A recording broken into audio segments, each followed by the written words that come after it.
Então, vamos dar continuidade aqui para discutir o seguinte tema: fornecimento e qualidade do sangue no Brasil.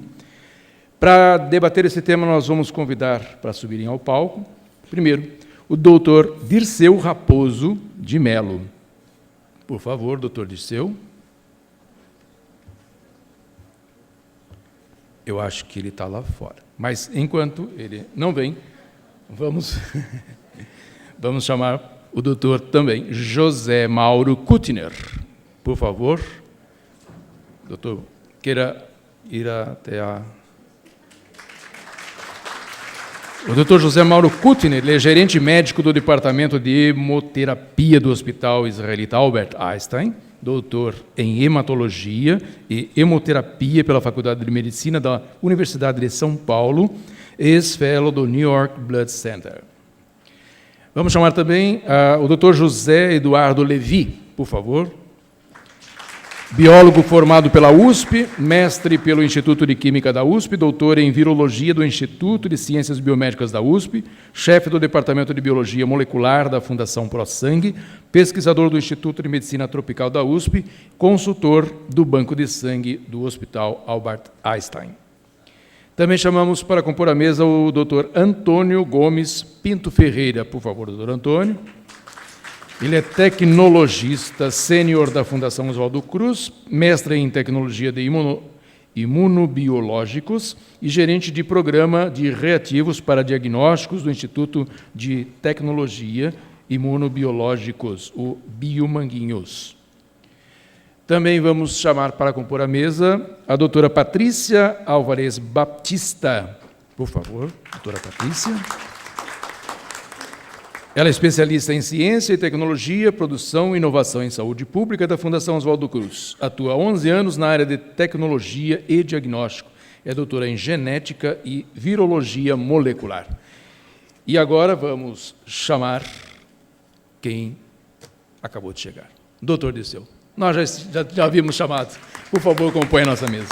Doutor Dirceu Raposo de Melo é farmacêutico bioquímico, graduado pela Faculdade de Ciências Farmacêuticas da USP, doutor em análises clínicas, mestre em ciências da saúde, especialista em bioética, especialista em administração hospitalar e patologia clínica, foi presidente do Conselho Regional de Farmácia do Estado de São Paulo, ex-presidente da Anvisa, Agência Nacional de Vigilância Sanitária, atuou em cargos de gerência e direção em hospitais públicos e particulares, professor universitário em cursos de medicina e farmácia e diretor do Departamento de Políticas Públicas da Abrale. Ufa, que bom, bastante coisa. Então, que tal começar? Não é nenhuma punição. Que tal começar por você? Muito obrigado. Por favor. Bom, primeiro, preciso fazer um esclarecimento. Nós havíamos combinado que o naipe desta mesa perfeitamente prescindiria da minha presença aqui. Impossível. Porque, de novo, a exemplo de ontem, eu sou só o moderador. O moderador fica aqui mais ou menos enfeitando, tal, direciona uma ou outra questão. Mas, de qualquer forma, então, eu quero agradecer a sua apresentação. Vamos conduzir... Então, vamos combinar o que a gente falou lá. Eu vou passando, você me passa o script aqui, eu vou passando a palavra e depois, na hora de conduzir o debate, eu acabo conduzindo e você me ajuda. Você me dá o reforço da tua experiência e nós vamos tentar fazer uma mesa bastante produtiva, como tem sido todas essas no nosso encontro aqui. Então, gostaria de sua sugestão. Quem poderia começar a falar sobre esse tema que é tão importante, fornecimento e qualidade do sangue no Brasil? Qual a sua sugestão? Doutor Kuttner. Por favor, doutor. Muito obrigado. Então, Zé Mauro, obrigado. Okay. 15 minutos, por favor. Obrigado. Bom, boa tarde a todos. Eu queria agradecer o convite da Merula e de toda a equipe da Abrale e da Abraça para a gente estar aqui hoje falando para vocês. Vou fazer uma apresentação relativamente rápida, até pelo avançado da hora. Foi pedido que a gente falasse alguma coisa sobre a nossa experiência no Hospital Albert Einstein com relação ao uso de testes de ácido nucleico, chamado NAT, na segurança do sangue que a gente transfunde no hospital. Acabei de aprender na apresentação anterior que NAT pode ter outros significados jurídicos, inclusive. Mas, no nosso caso, não é nada jurídico. Teste de ácido nucleico, nós vamos falar um pouco sobre isso Vou tentar explicar rapidamente para vocês o que é isso. Recentemente, eu ganhei esse livro, o Dr. Levi já viu esse slide há um tempo atrás, 1001 Invenções que Mudaram o Mundo. Isso vem naquela linha de livros, 1000 lugares para você conhecer antes de morrer, e assim por diante. E olha que interessante o que eu achei lá. A transfusão de sangue em 1818 é uma das 1001 invenções que mudaram o mundo. Acho que é mesmo. Mas não bastasse aparecer uma vez, aparece duas vezes. A criação do banco de sangue, ou dos de banco de sangue, bancos de sangue, foram também um dos 1001 eventos que mudaram o mundo. Isso é uma questão interessante, e eu acho que é mesmo. Talvez hoje um pouco ultrapassado o tema, não é mais tão tecnológico quanto foi no passado, mas eu não tenho dúvida disso. E acho que ainda é, a ponto da gente começar a se questionar, é tão difundido o uso, e traz uma série de benefícios que você começa a voltar para trás e começar a se questionar. Será que todo mundo realmente precisa do que a gente está fazendo? Talvez alguns não precisem. E a gente começa a questionar a segurança do que a gente está fazendo, porque, às vezes, você tem efeitos colaterais do que você faz. Esse é um outro slide interessante, 1967, em Nova York, onde se pagavam doadores para doar sangue. Queria lembrar, do ponto de vista da segurança transfusional, que pagar doadores de sangue para doar o sangue, a gente sempre lembra do aspecto ético, do aspecto educacional, do aspecto legal. Mas existe, claro que isso existe, mas existe também uma questão técnica. Um doador que recebe para doar o seu sangue acaba tendo um sangue de qualidade inferior a um doador que não recebe. Por quê? Há um interesse secundário para que essa pessoa doe o sangue, e, portanto, ele pode omitir informações de você ou do banco de sangue onde ele está doando. Então, é importante lembrar que a questão de pagamento há também uma questão de segurança técnica, não é só uma questão puramente ética. Então, como é que a gente pode garantir a segurança do sangue que a gente transfunde? São múltiplos fatores, né? Não é só a questão de ter o NAT ou não ter o NAT, é um conjunto de atividades. Então, é você ter estoques em quantidade segura. Não adianta você ter um sangue sensacional, mas você tem 2 bolsas na tua geladeira, porque não sobra ninguém, e você não consegue dar sangue para ninguém. Portanto, isso não resolveria o problema. Então, você precisa ter quantidade. Você precisa ter uma boa orientação pré-doação sobre quem pode e quem não pode doar esse sangue. Você tem que ter uma boa entrevista do candidato à detecção para tentar detectar riscos acrescidos de transmissão de doenças. E, além disso, você tem que ter testes adequados para detectar doenças transmissíveis por transfusão, testes adequados para tipagem sanguínea, é óbvio, né? Não é só doença. Você pode, em teoria, ter um erro de tipagem. Isso pode ter consequências importantes. Controle adequado dos estoques testados, indicação adequada do uso. Tudo em medicina é pesar risco-benefício. Tudo, supostamente, tem algum risco de efeito adverso. Desde que o teu benefício supere o teu eventual risco, é isso que o médico vai ter que tomar a decisão de usar uma determinada atividade terapêutica. Eu costumo falar para os pacientes que até tomar uma aspirina tem risco, depende de quanto é a força da tua dor de cabeça, se vale a pena o risco de você ter uma gastrite depois de tomar aspirina. É também pesar risco-benefício. E uma outra forma de ver isso, através dessa pirâmide, é basicamente a mesma coisa, onde você tem a base que começa na elegibilidade do doador, segue pelo processamento e controle de qualidade, os testes de screening, que é o que a gente vai falar agora, que é o teste do NAT, as condições de estocagem, agora está se falando muito em inativação de patógeno, a indicação da transfusão, que é muito importante, e hoje uma coisa que está muito em voga, mas que é mais aplicado na Europa, principalmente na França e na Inglaterra, que é o sistema de hemovigilância. Ou seja, depois de todo esse processo acontecer, já transfundimos todo mundo, agora nós vamos olhar para trás para ver quem teve algum efeito adverso, monitorar esses efeitos adversos, quantificar e tentar aprender com isso e ver o que você pode fazer daqui para frente, aplicando o que você aprendeu lá para trás. Isso existe alguma coisa disso sendo feita no Brasil também, mas e nos Estados Unidos também, mas é mais forte na França e na Inglaterra. Então, quando a gente fala de NAT, de riscos transfusionais, são vários, não é o tema do que a gente vai falar. A gente vai falar desses 3 fatores: risco de transmissão de AIDS, do HIV, risco de transmissão do vírus da hepatite B, risco de transmissão do vírus da hepatite C. Por quê? Porque esses são os patógenos, ou as doenças potencialmente detectáveis com o teste de NAT. Então, falando de hepatite B, a hepatite B está por aí. Se a gente for ver nesses quadros, que não são tão antigos assim, já são agora depois do ano 2000, essas áreas verdes no mundo é onde você tem maior ou menor grau de hepatite B. Branco, onde tem níveis muito baixos, verde claro, nível médio, e verde escuro, grandes taxas de hepatite B na população em geral. Então, a gente vê que isso oscila ao redor do mundo, sendo que no Brasil é considerado um país de frequência, prevalência média de ocorrência de hepatite B na população em geral, e quando a gente vai para a região norte, é considerado uma área de alta prevalência de hepatite B na população em geral. Isso você vê com esse gráfico, isso aqui, talvez, para ver se vocês não conseguem ver, mas basicamente é por estado. Estado por estado, qual é a frequência de hepatite B? Você vê que a gente tem um pico lá no Acre, isso vem região norte, vem descendo, esse azul aqui é a média do Brasil. Então, a gente tem um problema de saúde pública com hepatite B no Brasil.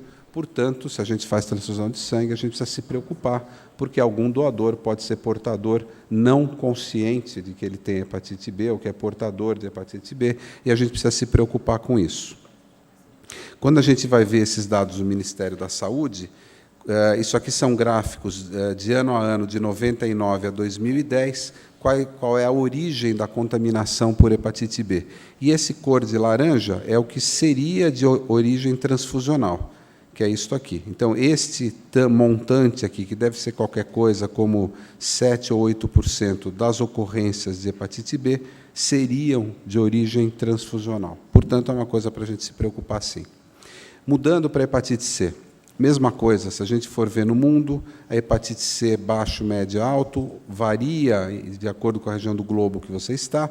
O Brasil é considerado um país de ocorrência mediana de hepatite C, mas, se você for ver no mundo todo, é uma frequência acima do que a gente vê em Europa, Estados Unidos e mesmo América do Sul e América Central. Portanto, tem um risco aí, a gente precisa se preocupar, sim. De novo, risco da gente ter um portador assintomático que não sabe que tem e que está portando isso e vem, isso pode trazer problemas para um terceiro que receba esse sangue. Aqui a mesma coisa, isso varia de acordo com a região do Brasil que você está, portanto, essa verdade pode ser variável de acordo com a região que você está. Esse azul é a mediana, a média para o Brasil, e a ocorrência transfusional de hepatite C é este azul. A gente pode ver que a ocorrência é bem maior do que de hepatite B, mas lembrar que até 20 anos atrás, um pouco antes disso aqui, a gente não conhecia a hepatite C, era chamada hepatite não A, não B. Ela não se conhecia o vírus, não se conhecia teste. Portanto, não tinha o que se fazer com relação a isso. Então, o que se acredita é que muitos desses que estão aqui são simplesmente pessoas que contraíram hepatite C transfusional, daí ter tanta ocorrência transfusional lá atrás, antes da gente ter o teste disponível, e, portanto, eles ainda estão na estatística até hoje. Então, talvez o problema transfusional não seja tão grave como pode parecer à primeira vista. A gente tem que tomar cuidado com estatística, como diz uma amiga minha, números torturados dizem o que você quiser. Então, a gente tem que tomar muito cuidado com isso. Mudando agora para a AIDS, a mesma coisa, o Brasil é um país de ocorrência mediana de AIDS, existem lugares com frequência maior, mas está por aí, portanto, é um risco presente. Esse é um risco que, ao longo dos anos, de 97 para 2009, isso é de acordo com a região, mas o que interessa mais é essa linha preta, ela está com uma estabilidade, talvez com uma leve tendência de aumento, que é para o Brasil como um todo, de diagnósticos de AIDS por 100 mil habitantes, e quando a gente vai ver transfusão, quantas das pessoas que têm AIDS adquiriram por transfusão, é esse roxo. A gente vê que aqui em 1990 a gente ainda via a linha. Ao longo da década de 90 ela foi desaparecendo e é quase irrisória a ocorrência de AIDS transfusional hoje em dia. Portanto, muito foi feito com relação a isso, e isso, apesar de ser importante, aparentemente não é mais, do ponto de vista de transmissão de HIV por transfusão de sangue. Com os cuidados tomados hoje, acho que a gente não tem um problema de saúde pública tão sério, lembrando do ponto de vista de transmissão de HIV por transfusão. Não que o risco não esteja aí, né? Agora, o que a gente pode fazer em banco de sangue, além de tudo o que eu já falei, triagem de doador, entrevista, cuidados com a bolsa de sangue, mas para testar o sangue especificamente com relação à AIDS, hepatite B e hepatite C. Então, a gente pode prevenir a transmissão através do que eu estou chamando de testes clássicos, entre aspas. É o que todo mundo chama aí de ELISA, ou testes imunológicos similares a esses. O que esses testes fazem? Eles detectam anticorpos contra o vírus, no caso da AIDS, do HIV e da hepatite C. Eles não detectam o vírus propriamente dito. Então, precisa passar um tempo entre o momento que você contrai, você adquire o vírus no teu organismo, até o momento que você vai ter esse teste positivo, porque leva um tempo até o teu organismo formar esses anticorpos. Como o teste detecta anticorpo e não o vírus propriamente dito, isso se chama de janela imunológica ou janela sorológica, que vocês já ouviram falar. E aí reside ainda o risco de uma pessoa contaminada, mesmo com o seu sangue testado, ter esse teste negativo e transmitir. Para a hepatite B, o teste é similar, mas é um pouco diferente. Os testes imunológicos detectam proteínas do vírus propriamente dito, mas precisa de um tempo para que esse vírus se multiplique dentro do organismo a ponto de ser detectável pelo teste. Então, são bons testes, reduziram muito a incidência de infecção transfusional de todos esses agentes, mas dava para melhorar, ou dá para melhorar. E aí veio o tal do NAT, o teste de detecção de ácido nucleico, que é um teste que já existe há muito tempo, mas, historicamente, ele é um teste muito artesanal. Você tem que montar o chamado in-house. Você montava no teu laboratório e ele era de reprodutibilidade limitada. Então, a hora que você trabalha num grande hemocentro, onde você tem centenas de bolsas por dia, se tornava inviável você aplicar esse teste para grandes volumes de sangue. E o que esse teste faz? Ele detecta o DNA do vírus. E qual é a grande sacada dele? Você, com uma quantidade ínfima de DNA circulando no sangue, você consegue amplificar isso, transformar isso no teu tubo de ensaio numa grande quantidade, e aí você consegue detectar. Então, o segredo dele é, antes de você detectar realmente o vírus, você amplia ele, você potencializa ele no tubo de ensaio. E, com isso, caso haja o vírus, você consegue detectar. Então, a sensibilidade desse teste é melhor do que dos testes que a gente falou anteriormente. Então, o NAT tem, como eu já falei, detecta o ácido nucleico do vírus, independe da resposta imunológica do indivíduo. Então, se ele for responder com anticorpos mais tardiamente, isso não faz diferença, e a gente consegue reduzir a janela sorológica. Não é um teste perfeito, a janela sorológica não é eliminada, mas ela é menor. Então, o risco ainda existe, mas a gente consegue reduzir significativamente esse risco com o uso do NAT. E a forma da gente visualizar isso, esse é um gráfico que acabou de sair numa revista importante em medicina, que é a revista Lancet, que mostra, esse é um gráfico clássico, simplesmente atualizado, onde mostra o risco de hepatite C, hepatite B e HIV ao longo dos anos, começando no começo da década de 80 até agora, 2009 e 2010, observar que isso aqui é uma escala logarítmica, portanto, essa queda é muito mais forte ainda do que pode parecer à primeira vista. Então, o risco transfusional, que para HIV chegou a ser 1 para 100, ou seja, 1 em cada 100 bolsas, em 84, nos Estados Unidos, tinha risco de transmitir AIDS. Isso reduziu-se para algo menor de 1 para 1 milhão, alguma coisa na faixa de 1 para 1,5 milhão, ou seja, para HIV, uma bolsa, desde que as bolsas sejam testadas com todos os testes, incluindo o NAT, uma bolsa em cada 1,5 milhão de bolsas ainda teria o risco de transmitir AIDS. Mas vocês têm que concordar comigo que é um risco considerado residual, bastante baixo. E alguma coisa similar aconteceu para a hepatite B e para a hepatite C, que é o gráfico vermelho. E aí, quem está usando o NAT? Essa foi uma publicação que aconteceu alguns anos atrás, uma pesquisa internacional durante 10 anos, quem estava usando teste NAT por país. Vários países têm implantações nacionais, então ou o país usa ou o país não usa. Diferente do Brasil, que uns usam, uns não usam, mas aí depende da dimensão do país e das políticas de saúde pública de cada um. Então, a gente vê que, em 97, a Alemanha já começou a fazer para tudo. HIV, hepatite B, hepatite C.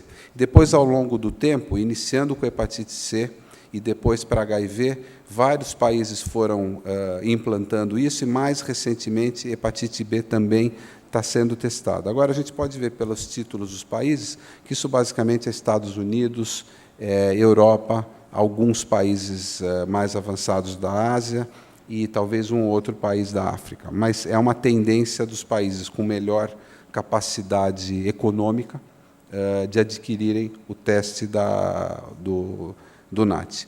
Então, esse é um risco residual que a gente já falou, de HIV e hepatite C, 1 em cada 2 milhões. Esse trabalho de 2004 estima que o NAT teria evitado a transmissão de 5 infecções de AIDS e de 56 de hepatite C por transfusão por ano nos Estados Unidos, portanto, dá para ver que o benefício para a hepatite C, na verdade, é até maior do que para a AIDS, que é o que está na cabeça das pessoas normalmente. Na França, alguma coisa similar, o risco residual, quando você usa o NAT, 1 para cada 3 milhões, 1 para cada 2 milhões. Vários centros estão fazendo isso no Brasil. Esse é um trabalho apresentado no Congresso há alguns anos. Estima-se que o risco residual de quando você faz NAT é 1 a cada 200 mil casos para HIV.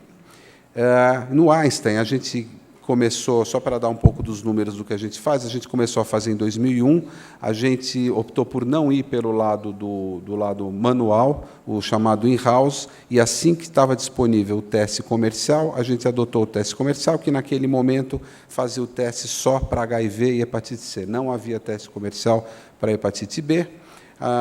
E a razão disso é que a operação do teste comercial é padronizada e os insumos e equipamentos são padronizados, o que, na nossa opinião, fazia com que o teste fosse mais eficaz e mais confiável.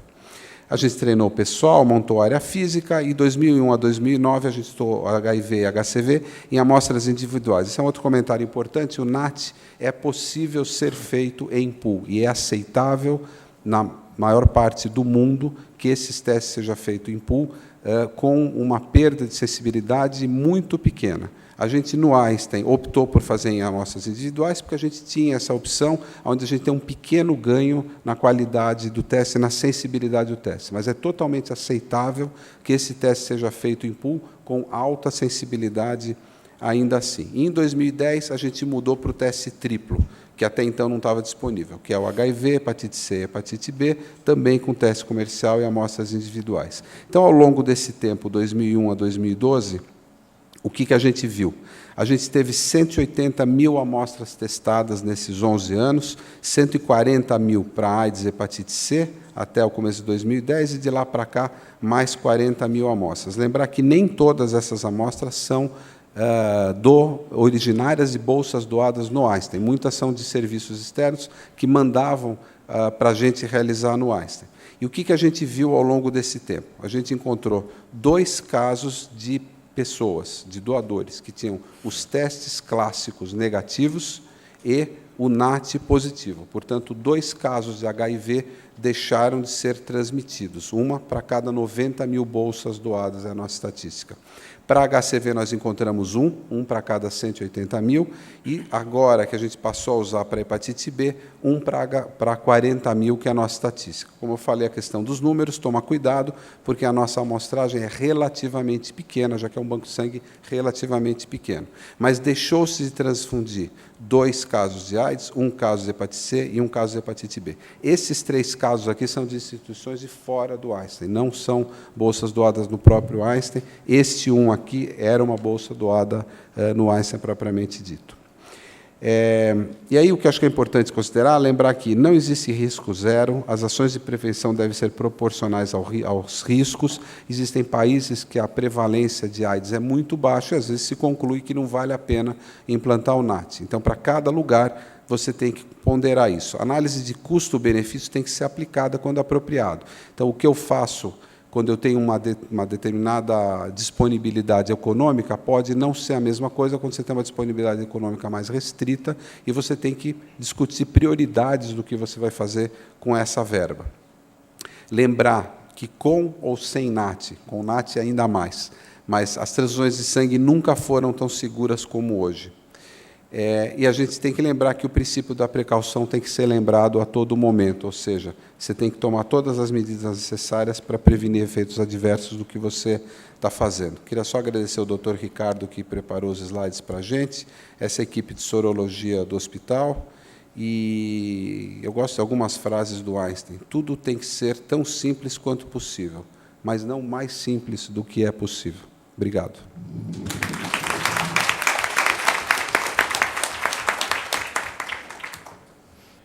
Chamo, então? Doutor Disseu, pode Tá falar. bom. Eu chamo. Então, vou chamar o doutor José Eduardo Levi, que é chefe do Departamento de Biologia Molecular da Fundação ProSangue e Hemocentro de São Paulo. Muito bem, fica à vontade. Obrigado, Carlos. Quero agradecer muito o convite da Abralha, é um prazer para mim estar aqui e poder conversar com vocês. Eu vou pedir desculpa porque eu vou passar alguns slides para frente, até porque o tempo que eu achava era que seria bem maior, e também pela minha má avaliação em relação ao público, quem estaria participando, porque tem muita coisa técnica, e eu fico ainda mais satisfeito de estar passando aqui, de estar participando com vocês, porque a gente, como cientista, e é isso que eu sou um cientista, um pesquisador, a gente é muito criticado por não ter diálogo com a sociedade. Na palestra que precedeu aqui foi discutida essa questão do desenvolvimento científico e tecnológico do Brasil ainda ser incipiente na área de saúde, e uma das causas para isso é que não existe valorização por parte da sociedade ao conhecimento científico e tecnológico. Isso tem que fazer parte, a sociedade tem que valorizar, senão não adianta a gente falar que o que a gente faz é importante se a sociedade não acreditar que é importante. Então, essa é uma oportunidade que a Abralha está me dando para tentar mostrar que o que a gente faz é importante. Então, obrigado. Eu vou falar aqui em nome da Fundação ProSangue, que é o Hemocentro de São Paulo. Para quem não conhece, a Fundação ProSangue é o maior hemocentro aqui da capital, é o maior hemocentro do estado de São Paulo, um hemocentro público. Atende o Hospital das Clínicas, todo o complexo das clínicas, que recebe a grande maioria das nossas transfusões. Isso inclui o ICESP, o ICR, o Itaci, que é o Instituto do Câncer Infantil, e todas as outras instituições do Hospital das Clínicas. Além disso, fornece sangue para vários outros hospitais da cidade de São Paulo e testa sangue para muito mais outros hospitais, não só da capital, como do estado de São Paulo. Para a gente falar um pouquinho da questão em si, eu só queria lembrar uma coisa que o Dr. Zé Mauro já contextualizou, mas falar que das complicações da transmissão transfusional, então ninguém deve sair daqui com a impressão de que o sangue não é seguro. O sangue no Brasil é muito seguro, mas a gente sempre quer trabalhar para que ele seja 100% seguro, e a gente nunca vai conseguir que ele seja 100% seguro, porque 100% não existe. Mas que seja 99,999, quantos mais novos a gente conseguir colocar depois da vírgula. Mas dentro de todas as complicações transfusionais, a transmissão de agentes infecciosos não chega a 4%. Então, todo mundo que vai tomar uma transfusão tem muito medo de receber um vírus, mas ele deveria ter muito medo de muito mais outras coisas que vêm na frente do que da transmissão viral. Tá? Só para a gente contextualizar. E por isso a gente faz todos esses testes, porque a gente não quer transmitir nem vírus, nem protozoários, nem nenhum agente infeccioso para os nossos receptores. Para a gente ter uma ideia do que significa isso. Significa que na década de 90, a gente descartava na Fundação ProSangue 20% de todo o sangue que era colhido, porque o doador era reativo para algum dos marcadores que a gente fazia o teste. E isso vem caindo, a gente está chegando hoje numa taxa de descarte muito boa, que é de 2,4%. Por que isso mudou? 2 pontos. Os testes melhoraram, então eles passaram a ter uma melhor especificidade, ou seja, eu parei de detectar falsos positivos, e eu jogava sangue por causa de falso positivo fora, e também melhorou muito a qualidade do doador. Então, mais doadores de repetição, doadores voluntários, altruístas, e com isso a gente descarta menos sangue, que é muito positivo. Muitos países entendem que é impossível manter um estoque sanguíneo adequado com um descarte acima de 5%, coisa que a gente no Brasil tem na grande maioria dos bancos de sangue. A gente mantém um estoque sanguíneo, mas com muita dificuldade, com as campanhas, com as faltas de componentes que a gente enfrenta diariamente. Em relação ao HIV, então, a taxa de descarte apenas por HIV já foi bastante alta. Hoje, na Fundação, ela está nessa faixa aqui. Essa subida aqui se deve ao começo da introdução do NAT, mas vocês notem que ela é muito pequenininha mesmo, porque o NAT também tem falso positivo,